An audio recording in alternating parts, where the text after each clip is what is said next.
Hey there, it's Mattea. Thanks for taking the time to listen to Bookends today.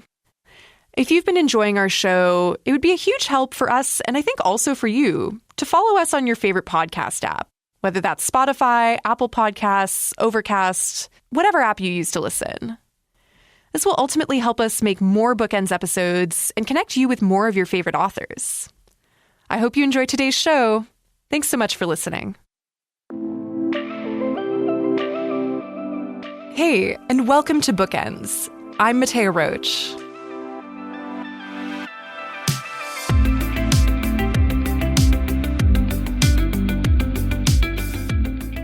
Have you ever met someone who you kind of felt was your mirror? Maybe in their appearance and their mannerisms, they just seem like they were cut from the same cloth as you. This can be a really powerful experience, but it can also be a bit overwhelming. In Katherine Brabon's new novel, Body Friend, the protagonist meets two different young women, Frida and Sylvia. Frida and Sylvia don't just look like our protagonist, they also move in the same way. All three women are living with chronic illness, and they're in profound pain. But when it comes to dealing with illness and pain, Frida and Sylvia are polar opposites. Frida's devoted to swimming and believes that hard work and physical activity is the key to recovery, while Sylvia is convinced that rest is the most important thing for a chronically ill body. Our protagonist is caught in the middle. Throughout Body Friend, we watch her try to find the best way to manage her body, her mind, and the effects of her illness on who she is. Author Katherine Brabon knows these difficulties firsthand. She was diagnosed with rheumatoid arthritis when she was just 21 years old. I spoke with Katherine about transforming her own experience into a work of fiction. She joined me from her home in Melbourne for this conversation.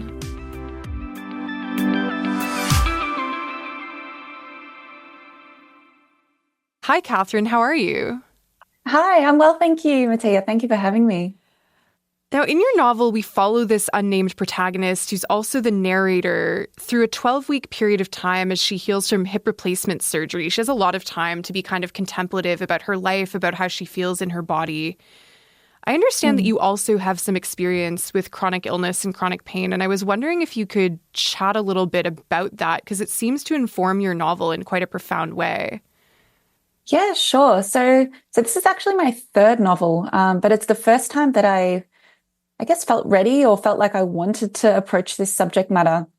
My first two books were set in other countries. I guess they reflected what I was studying and my travels that I'd been doing in my 20s. And then I guess I had got to the point perhaps where my illness was at a certain level of stability and that maybe that I had the capacity or the brain space to want to explore it in fiction. But I do have experience. I've had chronic illness since my early 20s. And so I was writing at that time, but I was writing other things. And I do remember saying to a friend around when I first started writing that, I don't think I'll tackle chronic illness in fiction. I just don't think I want to go there, talk about the body or anything. And I look back on that now and I kind of smile. I think it was just a sign that I guess I was young. I wasn't in any kind of space to want to look at the body in fiction. But eventually I did. But then it was an interesting challenge to think, well, I've got this very interior experience. How do you kind of ended up conveying that in a book to kind of take that step over from, okay, these bare bones things might have happened to me, but diving into something that was, I guess, made up was the thing that actually really interested me as a writer to kind of move beyond just the non-fictional elements. Yeah, there's a lot in that answer that I want to dig into. One being what you mentioned about feeling like you needed to be at a point of some stability in your body and with the progression of a chronic illness to feel like it was something that you wanted to tackle. I'm wondering why that was for you.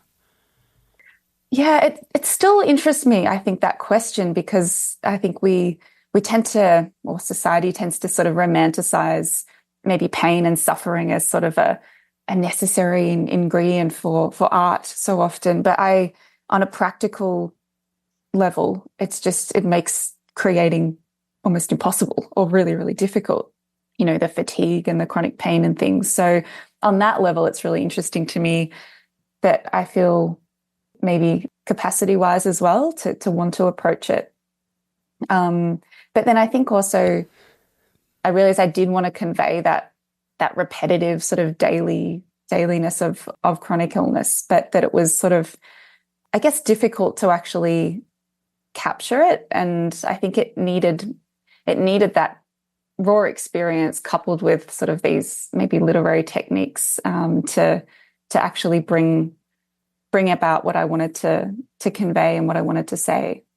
I'm wondering, you mentioned something about how the pain experience can be romanticized sometimes and suffering can get romanticized.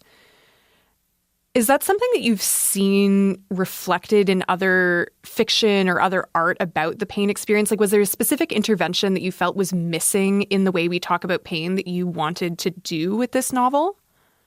I remember an early draft of this book was just called Body, because I just knew I wanted it to be the body to be the focus. And I think maybe in other ways that I'd seen fiction convey chronic illness is that it's sort of tangential to the plot in a way. So it's there, but it's not the main character. It's not the main momentum in the book. Whereas with this, I did know that I wanted the body to be the whole point, the whole plot in a sense. So I wanted the plot to actually just almost mimic the body in the sense of this repetitive cyclical illness. And I guess I made the decision at some point to make it a very interior, contained, constrained book. I thought I could have had it that, you learn a lot more about the narrator's life and her upbringing and her job and her friendship groups. But I, at some point, decided, no, this needs to just be stripped back to just literally, she's getting up, she's going to the pool some days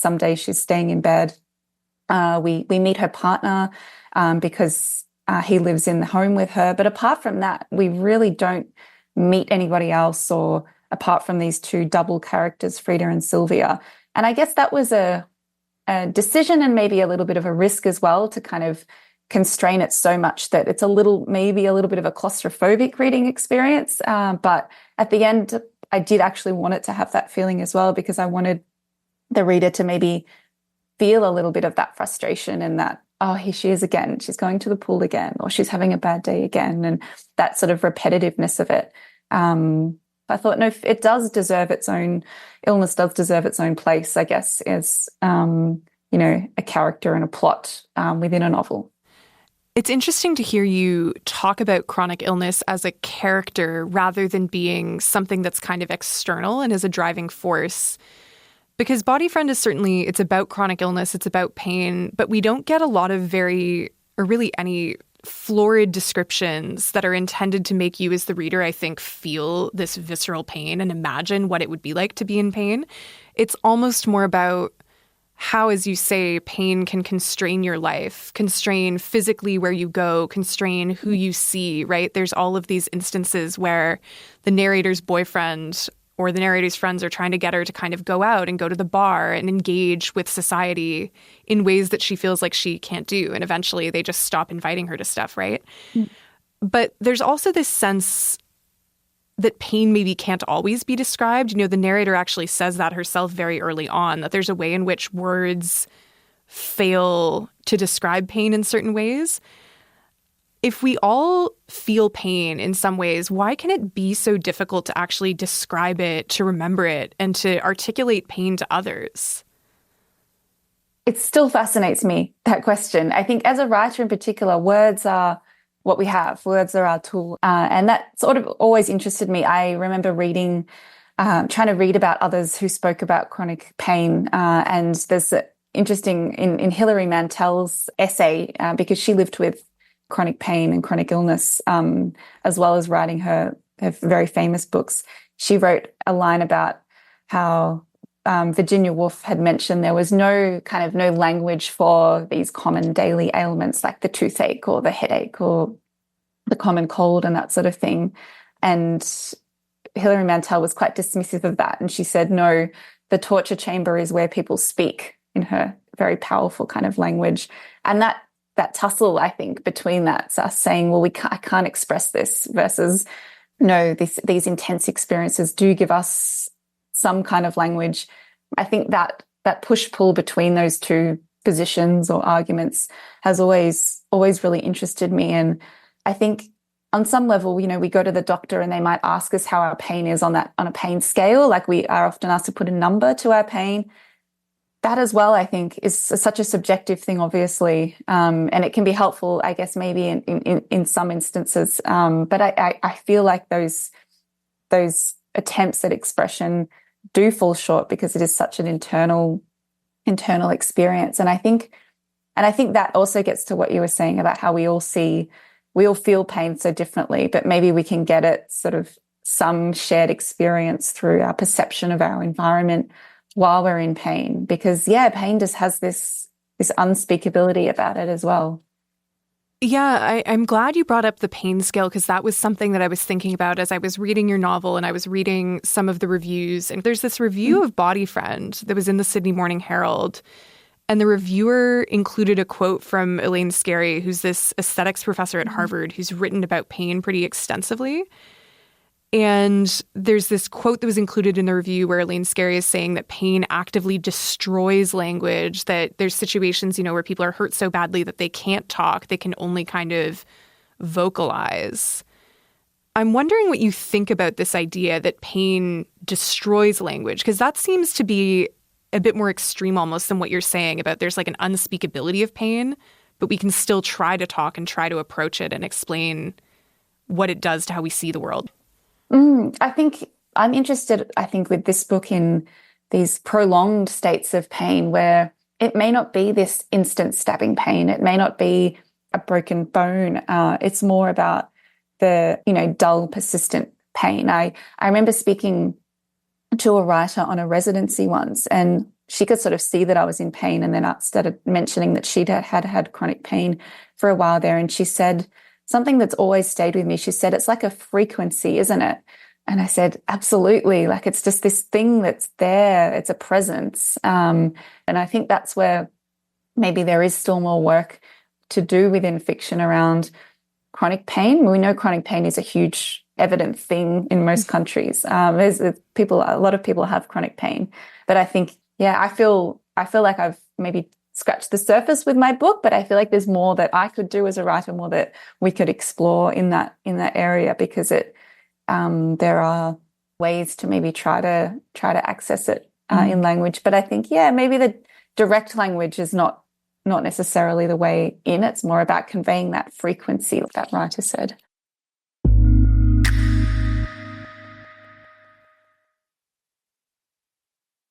I want to really dive into the characters that we meet in this novel and the narrator's sort of two friends who share her chronic illness. Our narrator meets this woman, Frida, at the pool where she's been assigned to basically do physiotherapy to recover from hip replacement surgery. And then separately, she meets another woman, Sylvia, on a park bench, and Sylvia is constantly kind of looking for ways to rest. And she's always meeting these two women separately, and she describes her feelings for each of them as being miraculous. I'm wondering why it is that she feels that way, and I guess about the resonance of the title Body Friend as well in relation to the narrator's relationships with these two women. I was interested, I guess, as somebody with a chronic illness who I think kind of sometimes you wake up feeling literally like a different person day to day, and how that can really impact how you feel and how you will approach your illness. And I wanted to, I guess, convey that changeability that you can feel when you're going through these states of illness. It's particularly cyclical is the word that a lot of people use. It's sort of the back and forth. And so I wanted to kind of convey that. And I think what better way to, dramatize these feelings than to personify them as these two women. But on another level as well, I feel that there's so much tension or fraught mental gymnastics that happen around the concept of rest and the push to activity that we feel not only in the chronic illness community, but I just think in general in sort of wellness spheres, and particularly I think with the presence of social media and feeling like we need to do and be certain things. With chronic illness, I think you can feel so guilty about resting, but it is so important. But then in some ways we sort of almost commodify rest or make it a bit of a a thing also on our to-do list. And so I wanted to kind of convey that tension that you feel, knowing that your body will feel better if you rest a little, which is what Sylvia really advocates, but also finding it maybe difficult to rest because when you're on some level always unwell, you think, well, when does it get bad enough that I deserve rest? Because if I'm always in a state of pain in some level, when do I know to rest? And so I wanted to sort of blur those questions, though. I think neither Frida or Sylvia, I hope, seems to be like the way to approach illness. I didn't want it to be like these very binary, polar opposite ways to approach illness. And towards the end of the book, it is sort of more blurred because there is, that vacillation, that back and forth between them. Yeah, I mean, I think the narrator's relationships with Frida and Sylvia, it works on two levels, right? Where there is this sort of very non-metaphorical, literal drama of this is a woman that has these two friends that are kind of diametrically opposed to each other that almost become jealous of each other later on in the novel, right? There's this idea of, well, what do you mean you're two-timing me with this other person? I was supposed to be the one who understood you and understood your illness. And there's that personal tension.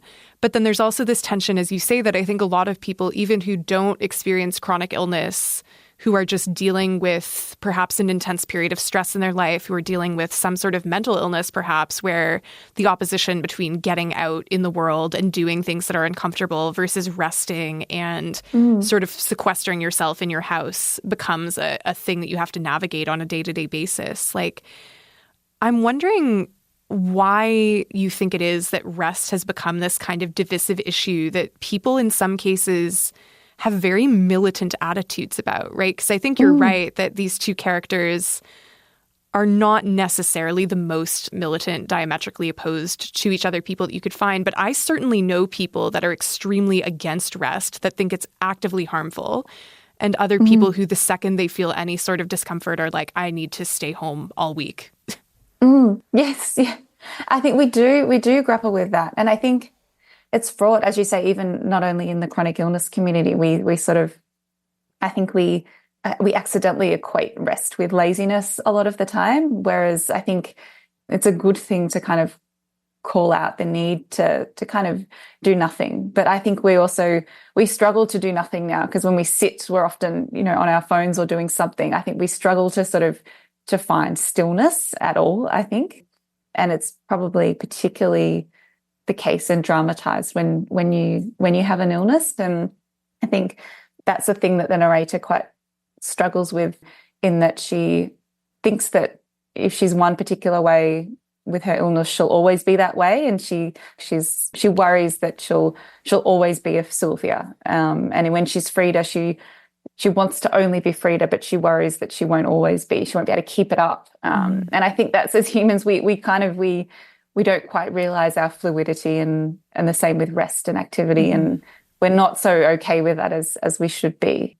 And I think returning, which I don't think I remembered to do with your question about the title and being and body friend, I think the sort of the women are, I guess, in some ways body friends in a reflection, I guess, in the sense that the people around us sometimes reflect who we are and who we feel to be. I'm so interested in dynamic, in the sense that, in a group situation, I can feel so different to how I feel with one person or two, and just how we do feel like we do change a little according to who we're with. And that's maybe how much we let ourselves be a certain way, or how much we're curating when we're with a certain person. And so I think the title was sort of reflecting that, that maybe self-shaping that we do around other people, but how it can also maybe reflect who we actually are, because identity is something that's always kind of fascinates me and still does. I want to return, this has been kind of a cyclical conversation, which is very befitting of the vibe and the style of your novel. I want to return to Frida and Sylvia as the names for our narrator's two friends, because I understand that this was a very deliberate choice that you made to name these two characters in this way. What's the significance of the names Frida and Sylvia? Yeah, when I was approaching this novel, I guess I did a little bit of reading. I was interested to know how other artists and writers had approached the body in their work and the mental states of being in a body that maybe is not well. And I guess Frida Kahlo and Sylvia Plath were two very well-known artists that came up, obviously. There were others that I was interested in who explored the body, like the photographer Francesca Woodman. Her representations of herself and her body really fascinated me. And then, as I mentioned earlier, Virginia Woolf and Hilary Mantel. With Frida Kahlo, I was just so fascinated by the way her body was her art, in the sense that the images we know of her are so often her own image, her own face. But she was horrifically injured in an accident with a bus and a streetcar when she was young. And she had chronic pain, like very bad chronic pain, for the rest of her life. And so she sometimes spent time in these sort of plaster corsets that she ended up painting. And there's also images of her painting herself in bed with a mirror. You know, she was stuck in this body in pain, but it became her subject and it became her focus, both herself and the body and everything to do with the body. So that, on one level, just really, really interested me as a way to sort of maybe gesture to her. And then in a similar way, I guess, Sylvia Plath has this poem, In Plaster, which I was fortunate to get permission to quote a little from in the book. And that is about a woman lying in bed in sort of a full plaster, but then slowly the plaster starts to come to life and want to take on its own personality, and the woman's sort of trapped in it, but the plaster wants to get up and breathe and be her own person. And it was sort of this eerie second self or shadow self that sort of starts emerging, and it's just an incredible poem. And so they're there as these big names and these big, I guess, themes, but not directly wanting to represent who they were necessarily. But there's just so much in their work that I kind of wanted to make quite a bold gesture to them as a bit of a recognition, I suppose. It's interesting, as you say, you know, Frida Kahlo and Sylvia Plath, I think, were both in different ways people who worked through great pain to create beautiful art and incorporated in many ways the pain that they experienced into their art, right? You talk about Frida Kahlo painting these plaster casts and kind of operating in a situation where she was physically constrained and had to use mirrors and things to see different angles of herself. And then there's this real pursuit of trying to find beauty and find joy even under these real adverse conditions. And I think the characters in your novel do that as well in their own way. Like the characters Frida and Sylvia definitely try to find moments in their life that they can kind of experience joy, experience transcendence, despite having these lives that are quite constrained. And one way that really comes about is this pursuit of swimming that Frida's dedicated to, right? The pool is really important to her. Swimming is really important to her. She tries to inspire the narrator to also build this relationship with being in the water. I'm wondering what it is about the act of swimming that's so powerful for these characters that are experiencing this chronic pain in their day-to-day life. Yes, it definitely comes a little from personal experience too, because when I had surgery myself when I was in my late 20s, the physiotherapist suggested that I start swimming, and I bought a pair of bathers and I thought, oh, here we go. I'll probably go once or twice and never go again. But that's been, I guess, 8 or 9 years and I'm still a regular swimmer. It just caught on for me.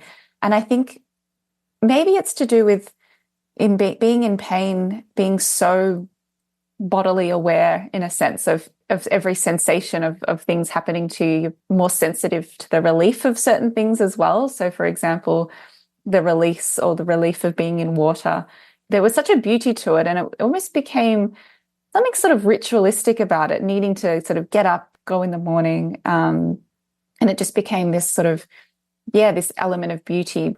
And I think that was something that both characters, to me, I like their passions. I like how Sylvia actually gets kind of so passionate about rest, but also the nice thing of just, you know, taking in the environment and sort of take in the changing seasons. And then with Frida, just the release of getting into the pool each time. Not to sort of, again, not to romanticize it, but I think that when you do have that pain and then experience these these nicer moments that happen to the body, you're kind of almost in a rush to record that as well. And so I did want to sort of have that little bit of passion that both women feel, but then the narrator kind of takes on as well. I think a lot of that passion and a lot of these moments of kind of transcendence or pleasure are very specific to setting. I say this novel feels very characteristically Australian or characteristically Melbourne, having never been to Australia. So maybe I'm wrong, but it felt like a novel that was very situated in place. You know, it's a novel that is a bit cloistered. We spend a lot of time in the narrator's thoughts, but she does also go outside. She goes to different beaches, outdoor pools, indoor pools, parks, you know, coffee shops. There's this real sense of her being aware of the city that she lives in, aware of and in love with her surroundings. I know you live in Melbourne, and you mentioned earlier that this was your first time actually writing a novel that was set in your home city. You had set your previous works in other countries. Why did you want to write about Melbourne at this point in time? And what inspired you to give these sorts of descriptions of the urban landscape that you do? It was fun actually to write about Melbourne for the first time. And I think it was the pools that definitely made me think, Melbourne does have this amazing network of local pools. They're all quite nice older buildings, kind of, beautiful red brick buildings, indoor and outdoor. And I was swimming in a few different ones, and I thought, this is a setting that I love. So I think I was in this myself, this rhythm of going to the pools all the time. And it was something that I really wanted to convey. But then when it came to the writing of Body Friend, I was actually drafting most of it during the pandemic, and Melbourne had lockdown after lockdown for years. So it meant that the pools were closed for a long time. And so there was this interesting distance again. And I think distance does help you then romanticize a little bit, but I was writing about the pool because I couldn't be in it. And I think that made it maybe even more lush and beautiful to me, because I was just craving a swim. But it was months between them for me. So that, again, was an interesting time to be writing. I think it was, for a lot of people, a very contemplative time generally. Like, I certainly remember I moved apartments during the acute kind of first lockdown phase of the pandemic in the summer of 2020. And I moved from my little student-y apartment to this house that was very close to one of the biggest city parks in Toronto, and also was walking distance to the, I'm using air quotes, beach. I don't count lake beaches as the same as ocean beaches. Sorry. But, a pretty nice beach. And there was just sort of nothing to do but observe the park and observe the changes in the greenery and go to the lake and see, well, now that the spring is coming, what's the lake doing today and how is it behaving differently? Same with a pool. Sorry. No, please. So it's interesting. I didn't really put two and two together that this would have been when you were writing this novel, but it makes a lot of sense that all of these things of I'm observing the city, I'm thinking about the parts of the city that I can't access right now would be on the brain.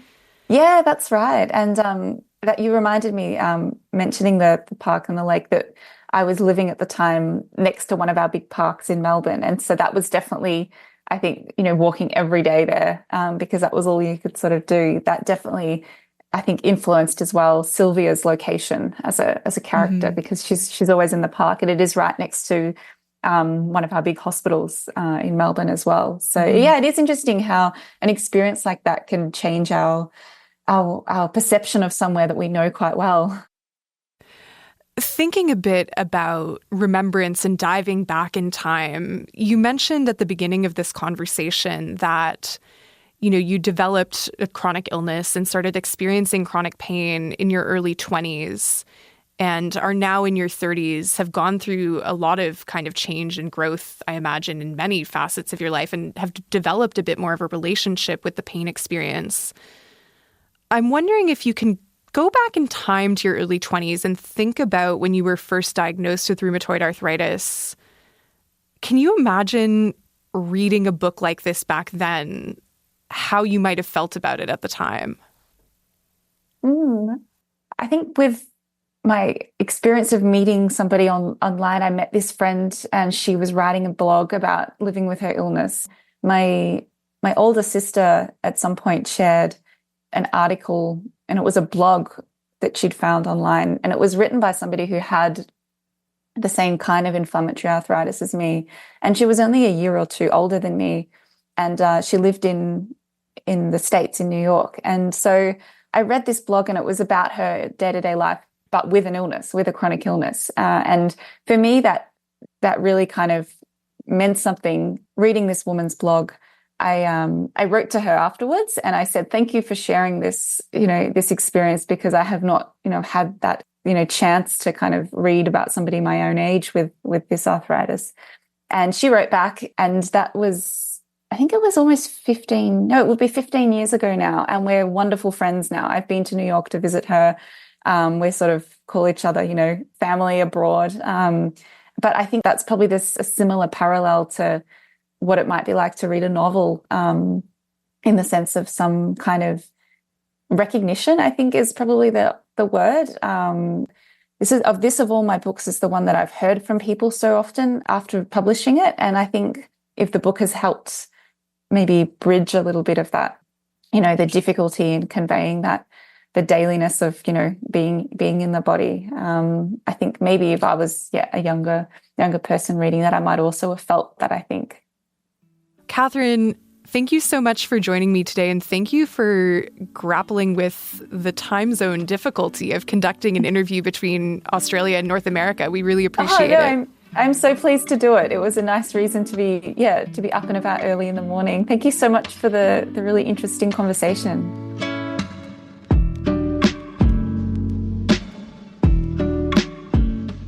Katherine Brabon is the author of Body Friend. She joined me from Melbourne.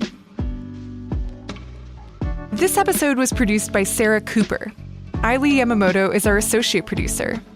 Our senior producer is Jacqueline Kirk, and our executive producer is Aaron Balser. Big thank you to our audio tech, Aronde Williams, and to the entire CBC Books team. If you enjoyed this conversation, you might also like my interview with Kate Gies. Kate was born with one ear, and she told me about undergoing many cosmetic surgeries when she was growing up, and why she finally said, enough is enough. You talk throughout your work about this kind of concept of the Kate you're supposed to be. You explain it feels like there's some Kate I'm supposed to be that has two ears. And we need to do these surgeries to get you closer to being that person. How did that shape your understanding of who you were as you were growing up and going through all of the regular kind of childhood experiences of trying to figure out who you want to be? I think I always felt split, if that makes sense. And I mean, there's a lot of emphasis of splitting throughout the memoir, like literal splitting of skin, but also splitting who I was and who I wanted to be, and also how I was measured in those different ways. Ultimately, when I'm thinking about this Kate I was supposed to be was, like, even to this day, sometimes comes into my psyche. And it's like, oh, but what if what would my life have looked like? I think I've turned a corner around that and being like, I like the person I've become. I think growing up, and especially when you hit your prepubescent and teenage years, which is, I think, the kind of the worst time to be alive anyway. And then if you have this difference, I just didn't feel human enough to even participate.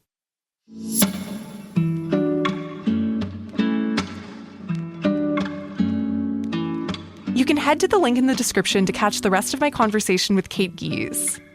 And while you're at it, make sure to hit the follow button so you don't miss any of the great guests we have coming up. New episodes of Bookends drop on Sunday and Wednesday.